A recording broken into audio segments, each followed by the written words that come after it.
Baik, Assalamualaikum warahmatullahi wabarakatuh. Selamat malam, teman-teman semua. Terima kasih teman-teman yang sudah menyempatkan hadir ya dalam Fitcom malam ini. Terkait di sesi 6 kita akan membahas lebih jauh ya terkait dengan manajemen data. Mungkin kalau teman-teman kan tadi uh, Senin saya kasih PPT-nya belum jelas ya terkait dengan materinya maksudnya apa. Kita coba breakdown satu persatu.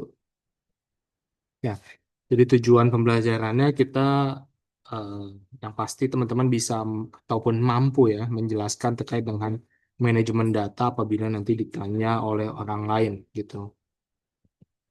Jadi sebelum masuk ke manajemen data, kita kan pernah ya eh, mempelajari terkait dengan data, kemudian informasi, perbedaan antara data dan informasi. Kira-kira teman-teman masih ingat gak ya?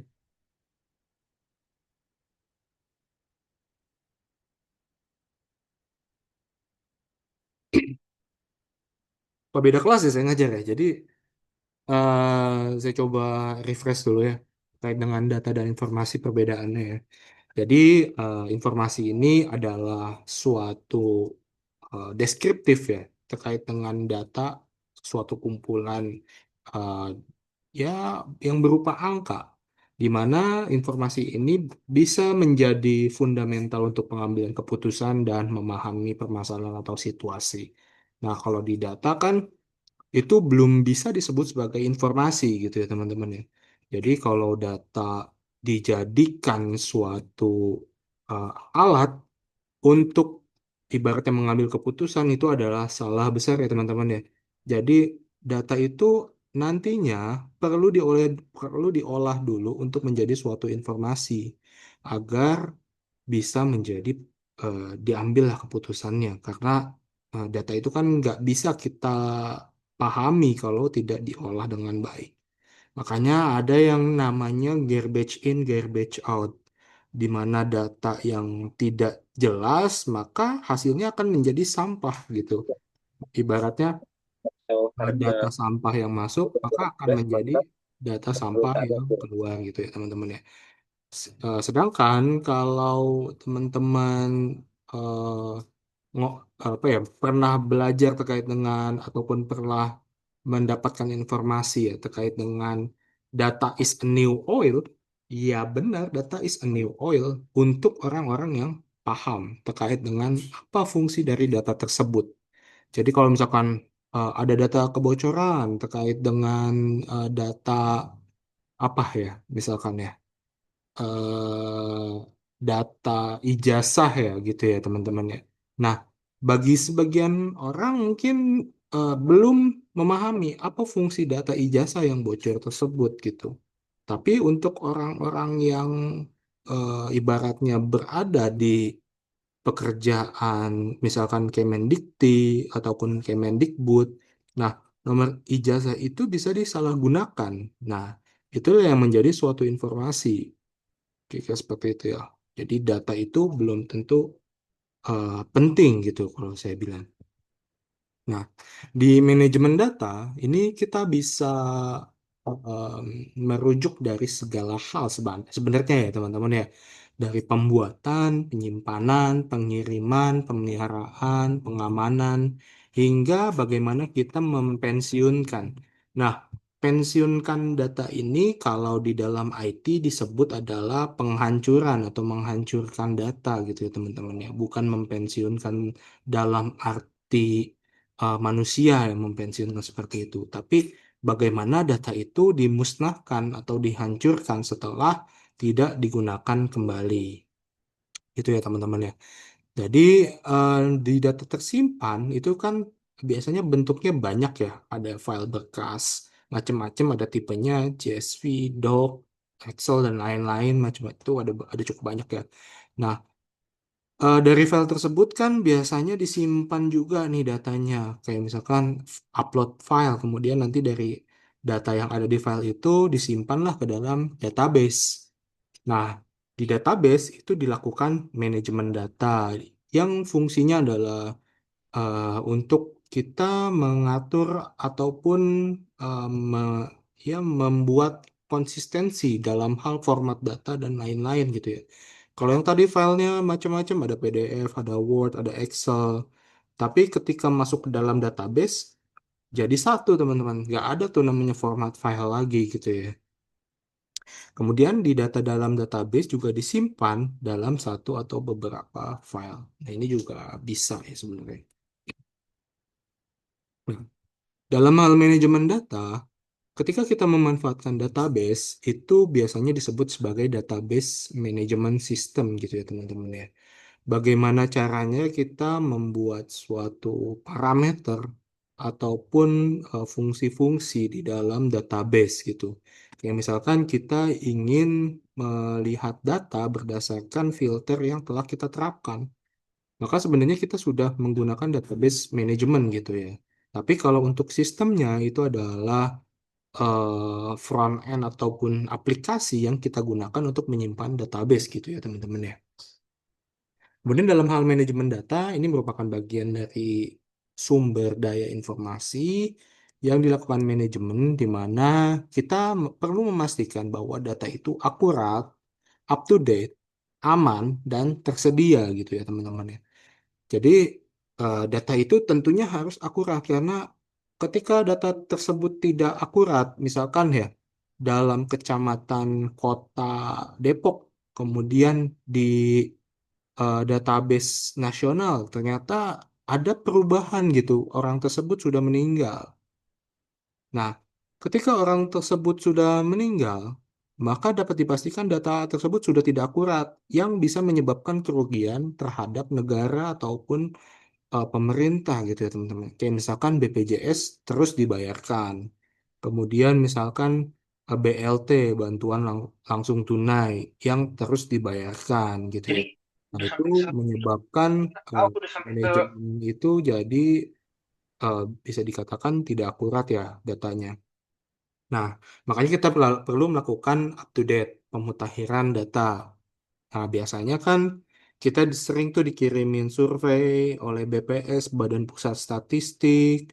Kemudian juga kita biasanya ketika ke kecamatan mau eh, buat KTP baru, biasanya kita diminta juga tuh update datanya, apakah masih tinggal di situ atau udah pindah dan lain-lain gitu ya teman-teman ya.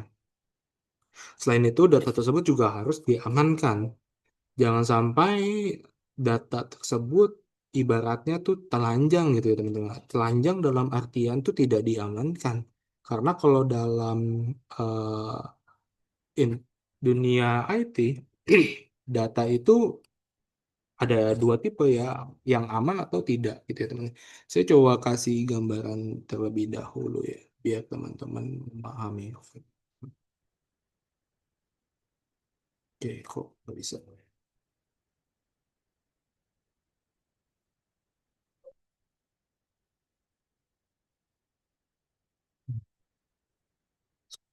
Kok ini nggak bisa? Oke, coba. Coba scan dulu. Dia bisa diedit. So, sebentar.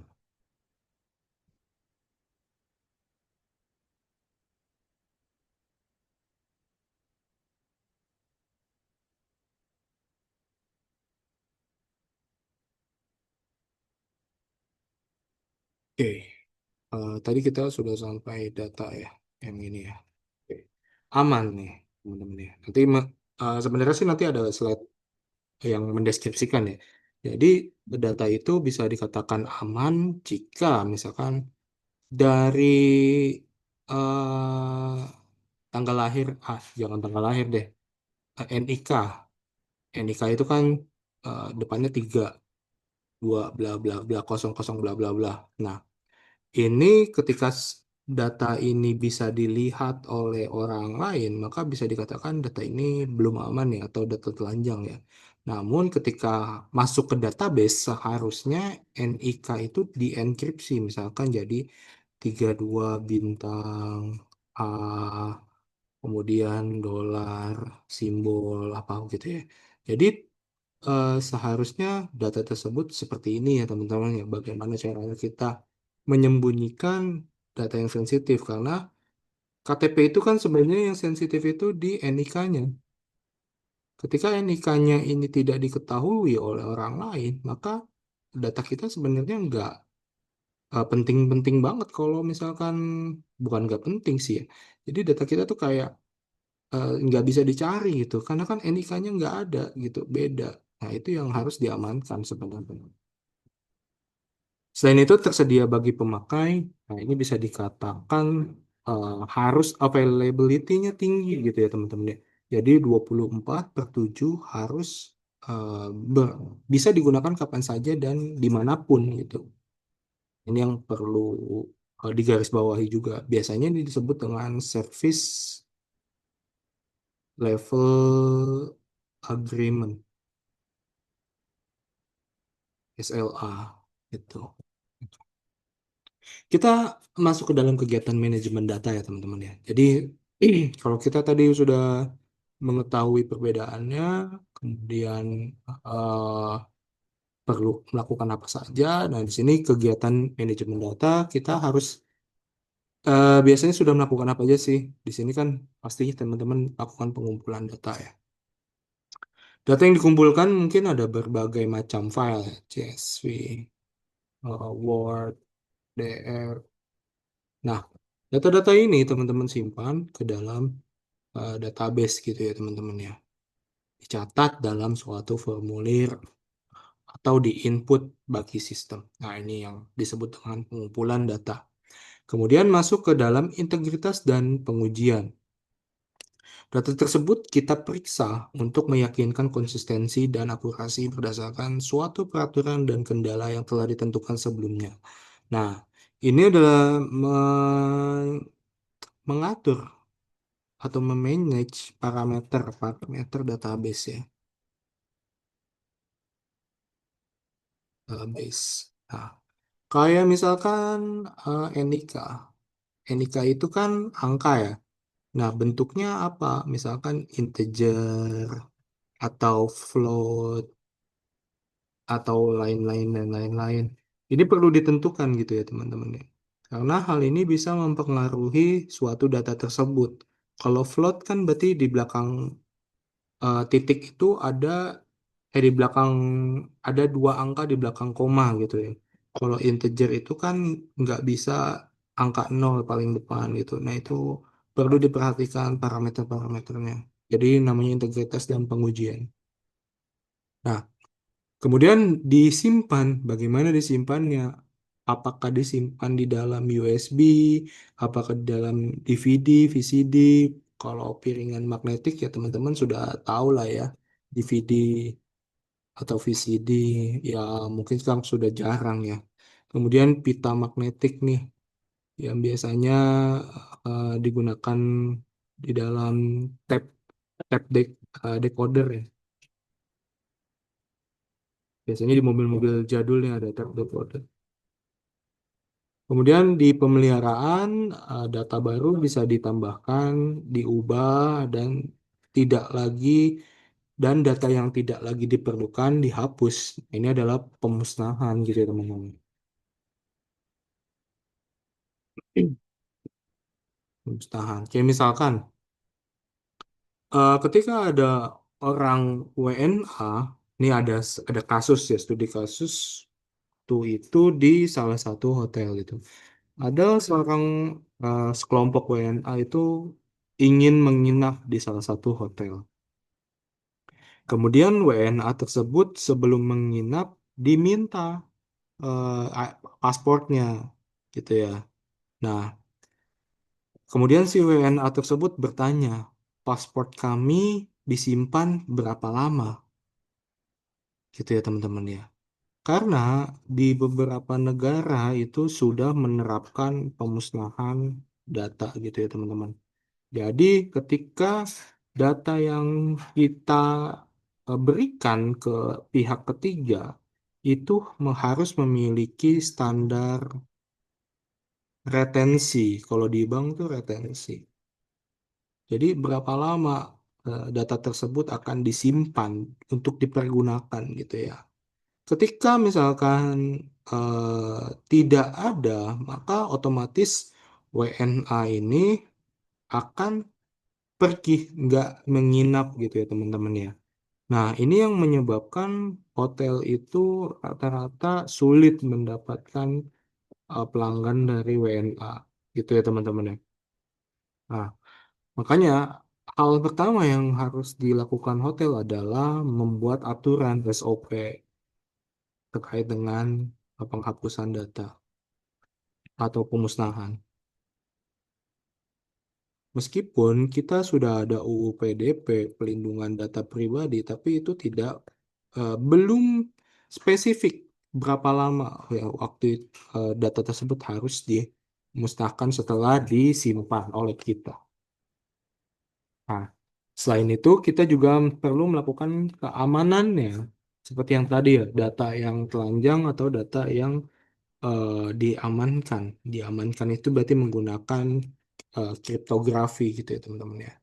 Kriptografi. Nah, biasanya nih ada di mata kuliah kriptografi dan steganografi ini saya bahas.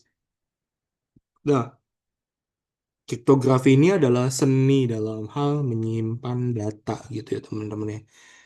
Jadi ini terbagi dari kalimat kata, dua suku kata, dua suku kata Yunani, kripto dan grafi ya. Gitu ya. Nah, ini seni, ini mengamankan, menyembunyikan sebenarnya ini menyembunyikan, gitu ya. Seni menyembunyikan data. Nah, kita bisa memanfaatkan keamanan data ini kalau di kriptografi itu ada macam-macam. Jadi, kayak misalkan MD, teman-teman pasti tahu lah MD5, kemudian ada SHA, kemudian ada AS, dan lain-lain. Nah, kalau teman-teman perusahaannya masih ada yang menggunakan MD5, maka segeralah teman-teman bertobat ya. Jangan menggunakan MD5 gitu ya teman-teman ya. Karena MD5 ini sudah tidak baik atau tidak aman untuk digunakan. Apabila teman-teman menggunakan SHA, ini suatu algoritma juga ya. Maka teman-teman perlu menambahkan namanya salt gitu ya. Kalau teman-teman menggunakan AES, maka diusahakan lebih dari 128 bit gitu ya teman-teman ya. Kira-kira seperti itu kalau untuk keamanan standar saat ini. Jadi MD5 sudah pasti ini tidak boleh digunakan lagi. Kalau ada yang masih menggunakan SHA maka wajib melakukan salt. Kemudian kalau untuk AS ya minimal di atas 128 bit gitu ya teman-teman. Nah, kemudian dalam hal organisasi nih, data yang disusun adalah untuk sebagai kebutuhan informasi dari suatu organisasi. Jadi organisasi bisa menentukan kira-kira apa yang mau mereka lakukan dari data informasi tersebut ya. Jadi tentunya ini data ini akan menjadi informasi gitu ya teman-teman ya. Jadi seperti itu. Makanya kita di sini untuk memenuhi kebutuhan informasi maka perlu dilakukan analisis. Itu teman-teman. Nah, untuk pengambilan, misalkan kita ingin mengekspor datanya nih, berbagi ya ke pihak open data lah. Kita bikin open data. Kalau di BPS, kemudian di statistik ya, ya yang di statistik-statistik itu memiliki open data gitu.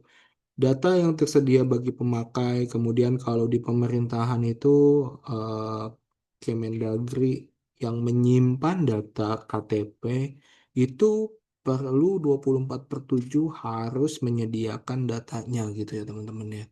Jadi ini adalah gunanya untuk agar lebih cepat ya misalkan teman-teman ingin apa ya, ingin mengaktifkan atau mengajukan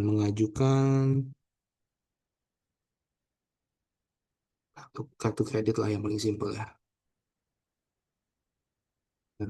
Ketika teman-teman ingin mengajukan, maka teman-teman membutuhkan NIK kan. Ini padahal kan ini ke bank ya.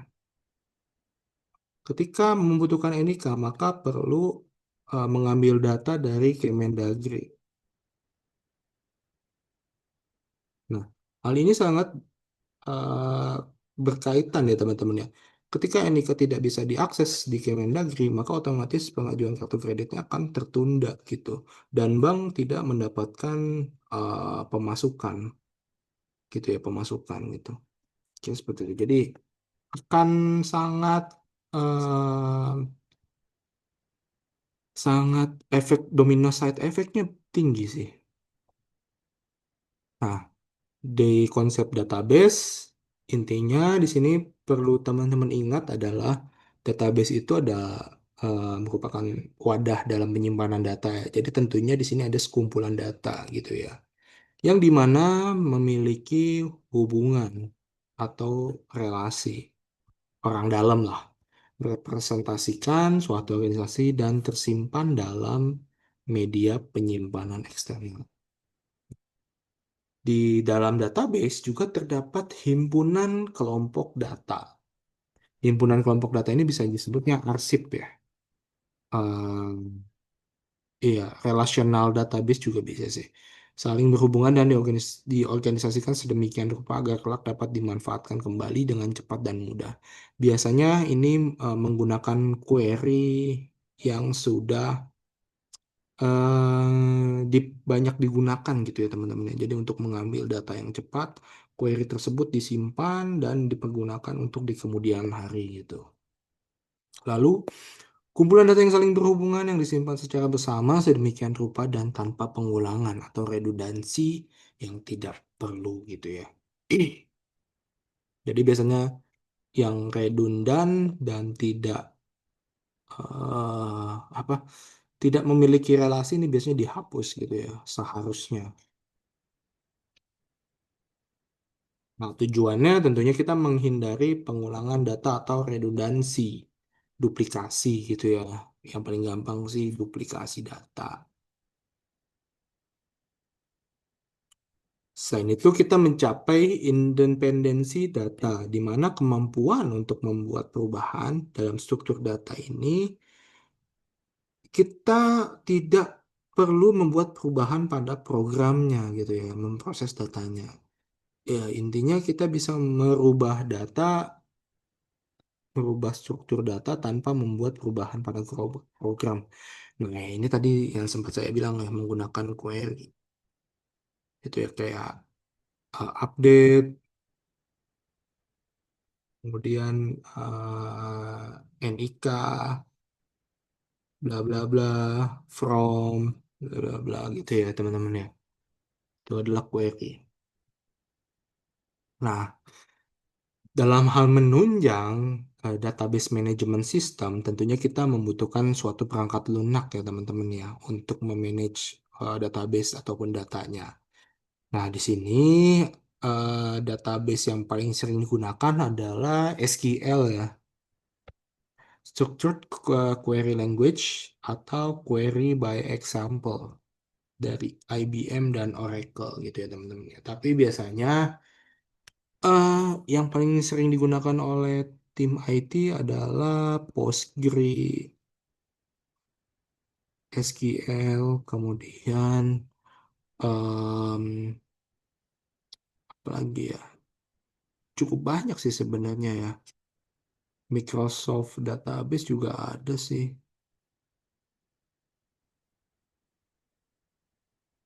Kemudian kalau untuk yang levelnya masih UMKM biasanya menggunakannya MySQL gitu ya teman-teman ya. Jadi dari penggunaan em, aplikasi SQL ini kita bisa mengetahui kira-kira level perusahaan tersebut itu di mana sih? Kalau masih menggunakan MySQL bisa dikatakan itu masih levelnya UMKM gitu ya teman-teman ya. Nah, dalam menciptakan database, kita perlu menentukan kebutuhan data, menjelaskan data, memasukkan data. Nah, sumber datanya ya ini sudah teman-teman tahu lah ya. Di sini contohnya tentang pegawai, peralatan dan mesin, dan data penjualan. Yang eksternal ini juga banyak ya, ada peraturan perundang-undangan, harga pasar, dan keadaan pesaing. Ini juga menjadi data gitu ya teman-teman. Atau paling gampangnya data emas deh, data emas. Nah, hari ini berapa? Gitu ya. Ini kan bisa diambil sebenarnya data emas hari ini ya menyambung ke websitenya misalkan Antam atau Pegadaian gitu ya. Nah, ini adalah sumber data eksternal. Nah, selain itu ada data private atau personal. Nah, data private atau personal ini biasanya ada di dalam UU PDP gitu ya teman-teman ya. Di situ sudah tersirat sebenarnya. Kayak misalkan riwayat kesehatan, jadi sakitnya apa, kemudian pernah melakukan pengobatan apa, itu adalah rahasia gitu ya teman-teman ya. Nah, dalam hal permasalahan data ini ada data tidak benar, data tidak tepat waktu, data tidak terukur. Nah, ini cukup yang tadi sudah pernah dibahas. Tadi sudah dibahas sebenarnya. Ini diulang lagi aja. Nah, jadi teman-teman harus mengetahui nih, data itu bukan informasi gitu ya teman-teman ya. Data is not information. Data tidak sama dengan informasi. Tapi data itu bisa menjadi suatu informasi ketika diproses, analisis untuk mengambil keputusan gitu ya teman-teman ya. Data itu ada cukup banyak gitu ya, dari survei, fakta, teks, hasil pengukuran, gambar, suara, video, dan lain-lain. Intinya data ini bisa diukur atau punya nilai value gitu ya teman-teman ya. Angka. Nah, kalau teman-teman menggunakan metode kuantitatif, maka sebenarnya ini cocok kalau untuk ngebahas ya.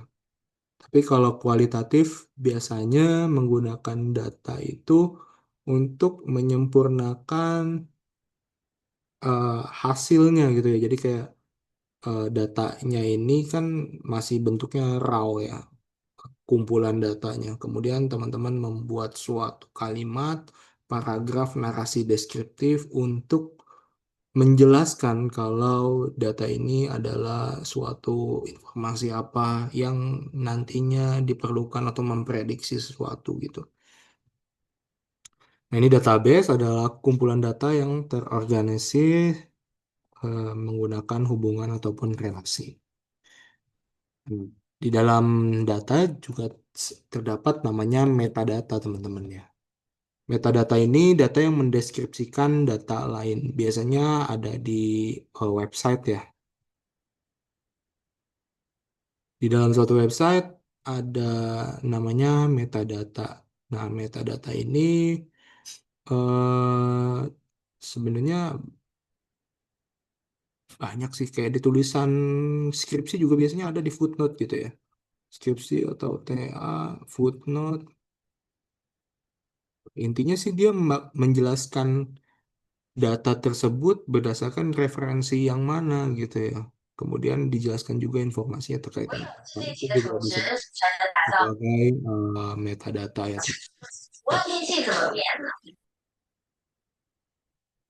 Oke, kira-kira kalau untuk data manajemen, kira-kira menurut saya sudah cukup sampai situ ya teman-teman ya. Nah, dalam hal penyimpanan data, di sini saya coba share ya teman-teman ya. Manajemen data. Menurut teman-teman, manajemen data sama manajemen password itu sama atau beda? Ada yang bisa ngasih gambaran?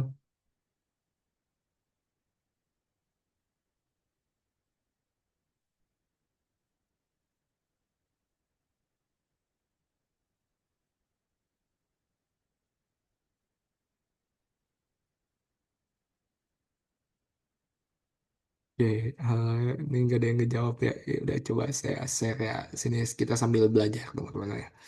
Nah, kalau kita ngomongin terkait dengan manajemen data ini kan mengelola tadi ya kita sudah sempat bahas ya. Kalau manajemen password ini merupakan disiplin ya yang memastikan kita menyimpannya dengan cara yang sah gitu ya untuk meminimalisir potensi dihack ataupun diretas gitu ya.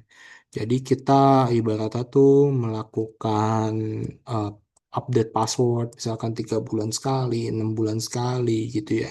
Jadi kemudian juga jangan menggunakan password yang sama di dalam hal satu website, di dalam hal misalkan passwordnya sama nih, kemudian di Tokopedia, di Shopee, kemudian juga di Bukalapak misalkan, nah itu passwordnya sama, nah itu diminimalisir gitu ya teman-teman ya.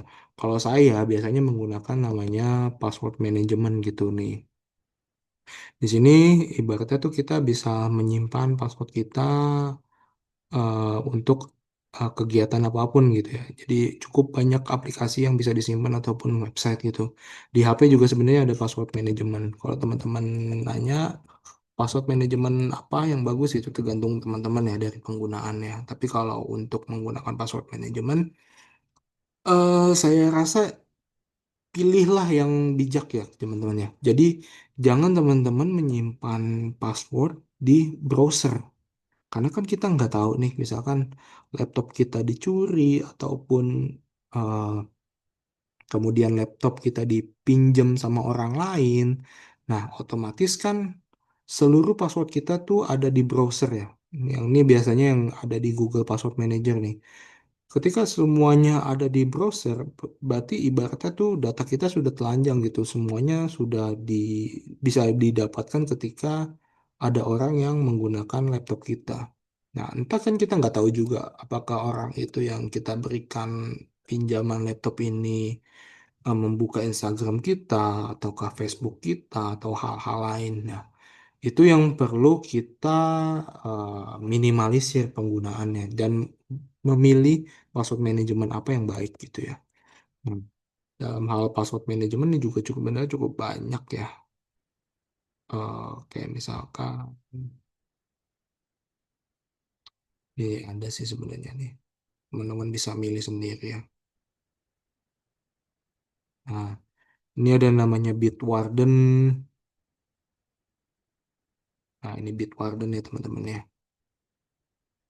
Kemudian ada Dashlane, ada Keeper, dan LastPass ya teman-teman. Tapi yang paling sering digunakan adalah Bitwarden sama One Password. Kalau teman-teman menggunakan Kaspersky, maka teman-teman juga bisa menggunakan Kaspersky Password Manager gitu ya. Kaspersky. Ini contohnya ya, teman-teman ya. Password Manager. Jadi kayak misalkan saya mau nyoba nih ngebuka JKT. Ini saya udah menyimpan passwordnya lah ya. Di sini saya mau login gitu ya. Karena saya udah punya akunnya sebenarnya. Nah, secara otomatis password manager itu langsung memberikan username sama passwordnya ketika kita mengakses website tersebut. Dan ketika kita login, kita bisa masuk gitu ya teman-teman ya. Nah, ini dinamakan password manager. Jadi memudahkan kita juga. Kita juga tahu, jadi kalau misalkan ada password kita yang sama, biasanya dia juga memberikan notifikasi. Oh, ternyata ada password yang sama dan ini tidak diperbolehkan. Maka kita bisa mengganti password tersebut agar berbeda gitu ya teman-teman ya. Itu aja sih sebagai contoh ya teman-teman ya terkait dengan bagaimana kita melakukan manajemen data, kemudian perbedaan data dan informasi sampai dengan manajemen passwordnya. Nah, untuk pertemuan kita kali ini, kira-kira teman-teman ada yang ingin ditanyakan? Pak, saya izin bertanya, tetapi soal tugas, Pak. Iya. Di sini kan tugas itu kan yang ngumpulinnya ketua kelompok ya, Pak. Mm-mm. Nah, itu berarti anggotanya itu hanya submit aja tanpa mengirimkan apapun dari ya, Pak? Iya, Mbak. Nanti yang anggotanya bisa submit nama kelompoknya aja ya gitu. Oh, oke. Oke. Makasih ya, Pak. Sama satu lagi, Pak. Di Mhm. sini SES saya itu interaksinya nol, Pak. Tapi feedbacknya udah 100. Dan saya itu udah download, bahkan like, komen, segala macam udah saya lakukan. Tetapi interaksinya itu masih nol, Pak. Itu bagaimana ya, Pak? Oke. Terkait dengan itu ya, saya coba sambil scan deh terkait dengan adlinknya. Jadi kalau di dosen itu kan sebenarnya ada ya kita nggak melihat dari hal itu sih. Kayak kalau di dosen tuh punya laporan sendiri, kita bisa ngetahuin nih siapa aja yang melihat, kemudian yang mengunduh ataupun komen kayak gini ya teman-temannya. Jadi saya bisa melihat berbeda dari yang teman-teman lihat gitu. Intinya seperti itu sih. Jadi teman-teman bisa melakukan aktivitas seperti biasanya aja, nggak perlu terpaku di student engagement ini gitu. Paling itu sih, Mbak. Oh, ya, makasih ya, Pak. Oke, ada lagi teman-teman yang ingin ditanyakan?